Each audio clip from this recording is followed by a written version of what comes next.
মেসিডোনিয়ার সৌন্দর্য অনেক অনেক অনেক সুন্দর। যে রাতে দেখেন মেসিডোনিয়ার সৌন্দর্য। মেসিডোনিয়ার এটা পুরোনো, যে আগে যে দেশ স্বাধীন করেছে, দেশ স্বাধীন হয়েছিল, যে যে জায়গার যে মিটিং করেছে সেই জায়গার সব ট্যাটু, মানে মেসিডোনিয়ার ট্যাটুই বেশি, সবচেয়ে অনেক অনেক ট্যাটু, সব জায়গায় ট্যাটু মেসিডোনিয়ার।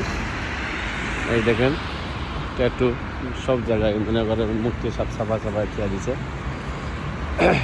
মানে সুন্দর, মানে সুন্দর ছবিটা। আর ওই জায়গায় গির্জা আছে, এই দেখেন সব ট্যাটু। আর ওই যে ওটা হলো ট্যাটুর গেট। মেসিডোনিয়ার এত সুন্দর জায়গা, অনেক সুন্দর, যে সৌন্দর্য থেকে মানে রাতে অনেক অনেক সুন্দর ভিউগুলো, যে বাস্তবে না দেখলে বোঝা যেত না মেসিডোনিয়ার ভিউ। এটা একটা পার্ক, আর আমরা ঘুরতে গেছিলাম, আমার বাংলা পাইছিল, বাংলা পাইলে ঘুরতে গেছিলাম।